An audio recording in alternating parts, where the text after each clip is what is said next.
Bonjour à tous et bienvenue sur cette nouvelle vidéo. Aujourd'hui nous allons parler d'une divinité majeure de la mythologie égyptienne, le dieu Thoth. Thoth est une divinité majeure du panthéon égyptien. En premier lieu, il est le dieu lunaire. Surnommé le seigneur du temps, il régit les cycles lunaires et établit donc le calendrier égyptien. Lorsque la nuit tombe et que Ra s'absente, c'est Thoth qui le remplace pour éclairer le monde. C'est Ra qui lui confia ce rôle, pour ne jamais priver la terre de lumière. Mais Thoth est avant tout l'incarnation de l'intelligence et du savoir. Il connaît tout, comprend tout et doit diffuser ses connaissances. Inventeur de l'écriture et du langage, les hiéroglyphes, les mots qui créent les choses, n'ont aucun secret pour lui. Il est de ce fait dieu du langage et patron des scribes, mais également des mathématiciens, des médecins, des astronomes, des magiciens et des architectes. Il transmit énormément de choses à l'humanité à travers des livres et des écrits qu'il laissa dans ses sanctuaires. Il connaît également de puissants charmes pour ensorceler, ainsi que de nombreuses formules de guérison. C'est ainsi qu'il aida Isis à ressusciter son mari Osiris. Il aida aussi Horus 2 fois. La première fut pour soigner une piqûre de scorpion, et la seconde lorsque Seth lui arracha un œil. Thoth le lui rendit, et cet organe devena par la suite un symbole de victoire sur le mal. En Égypte ancienne, l'on pouvait retrouver aussi ce symbole sous la forme d'amulettes, ou peint sur les navires, pour écarter le mauvais œil.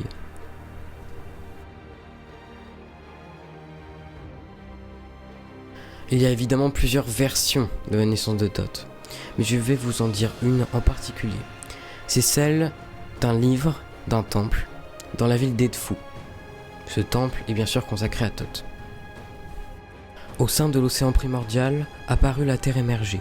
Sur celle-ci, les 8 vinrent à l'existence. Ils firent apparaître un lotus, d'où sortit Ré, assimilé à Chou. Puis, il vient un bouton de lotus, d'où émergea une naine, première personne féminine, nécessaire, que Ré vit et désira. De leur union naquit Thoth, qui créa le monde par le Verbe. Voilà.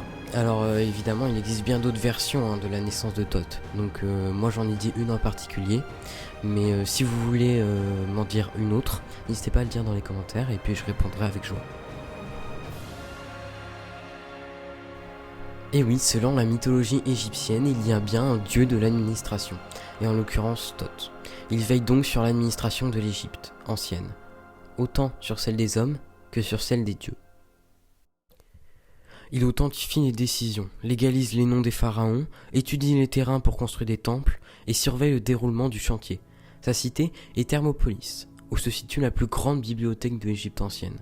C'est là-bas qu'il rédige les lois et surtout met par écrit l'histoire de l'Égypte. Parlons maintenant de l'implication du dieu dans les rites funéraires dédiés aux morts. Celui-ci préside à l'audition des morts au tribunal d'Osiris.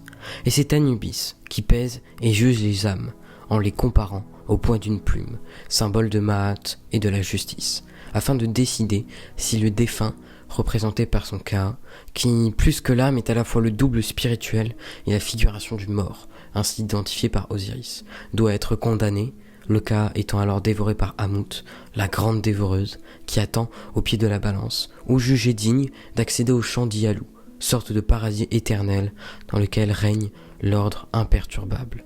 Maat correspondrait donc plus ou moins à notre conception de justice, à ceci près qu'elle n'est pas qu'un rapport harmonieux relatif au juste et à l'injustice, mais principe d'ordre universel.